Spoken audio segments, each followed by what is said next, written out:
ମୁଁ ଆପଣଙ୍କୁ ଯେଉଁ ଜଙ୍ଗଲରେ ବିଭିନ୍ନ ସ୍ଥାନରେ ଖରାଦିନ ଆସିଲେ ବିଶେଷ କରି ଯେଉଁ ନିଆଁ ଅଗ୍ନିକାଣ୍ଡ ଘଟୁଛି ତାକୁ କିଛି ଗ୍ରାମବାସୀ ମହୁଲ ଗୋଟାଇବା ପାଇଁ କେନ୍ଦୁ ଗୋଟାଇବା ପାଇଁ ବିଭିନ୍ନ ଫଳ ଗୋଟାଇବା ପାଇଁ ନିଆଁ ଲଗାଇ ଦିଅନ୍ତି।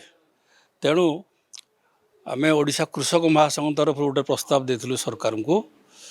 ଆଜିକି ଦୀର୍ଘ 7 ବର୍ଷ ହେଲାଣି ଯେ ପତ୍ର ଗୁଡ଼ାକ ଯେତେବେଳେ ଝଡ଼ି ସମୟରେ ଯଦି ଲୋକଙ୍କ ଦ୍ୱାରା ତାକୁ ଉଠାଇ ଦିଆଯିବ କେଜି ପିଛା 4 ଟଙ୍କା 5 ଟଙ୍କା ଯାହା ସରକାର ଦେବେ ତାକୁ ପଇସା ଦେବେ ଏବଂ ବନୀକରଣ ପାଇଁ ଜଙ୍ଗଲ ବିଭାଗ ନିଜେ ତାକୁ କମ୍ପୋଷ୍ଟ କରିବ ଏବଂ ବନୀକରଣ କାର୍ଯ୍ୟରେ ଲଗାଇବ। ଯଦି ଏହି କାର୍ଯ୍ୟଟି କରାଯାଇ ପାରିଥାନ୍ତା ତାହେଲେ ଆଜି ଓଡ଼ିଶାରେ କୌଣସି ସ୍ଥାନରେ ଅଗ୍ନିକାଣ୍ଡ ଜଙ୍ଗଲରେ ଘଟୁନଥାନ୍ତା, ଜୀବଜନ୍ତୁ ମଧ୍ୟ ମରୁନଥାନ୍ତେ ଏବଂ ଆପଣ ଜାଣିଥାନ୍ତୁ ଥରେ ଯଦି ମାଟିଟା ପୋଡ଼ିଯିବ ଅଗ୍ନିକାଣ୍ଡରେ ସେ ମାଟିଟା ସବୁଦିନ ପାଇଁ ମରିଯାଏ, ଆଉ କୌଣସି ଗଛ ଲତା ସେଥିରେ ଉଠିବନି।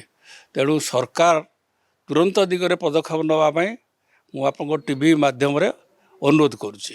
2026-27 ପାଇଁ ବଜେଟ୍ରେ କୃଷି ଓ କୃଷକଙ୍କ ସର୍ବାଙ୍ଗୀନ ବିକାଶକୁ ସର୍ବାଧିକ ପ୍ରାଥମିକତା ଦେଇଛନ୍ତି ଲୋକଙ୍କ ମୁଖ୍ୟମନ୍ତ୍ରୀ ଶ୍ରୀ ମୋହନ ଚରଣ ମାଝୀ।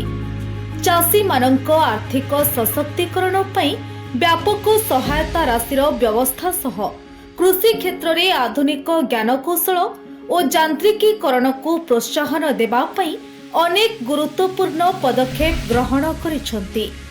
ସମୃଦ୍ଧ କୃଷକ ଯୋଜନା ପାଇଁ 6,088 କୋଟି, ପିଏମ୍ କିଷାନ ଯୋଜନାରେ 20,230 କୋଟି, କୃଷି ଯାନ୍ତ୍ରିକୀକରଣ ଏବଂ କୃଷି ଉଦ୍ୟୋଗ ପାଇଁ 841 କୋଟି ଓ ଶ୍ରୀ ଅନ୍ନ ଅଭିଯାନ ପାଇଁ 400 କୋଟି ଟଙ୍କାର ବ୍ୟୟ ବରାଦ କରାଯାଇଛି।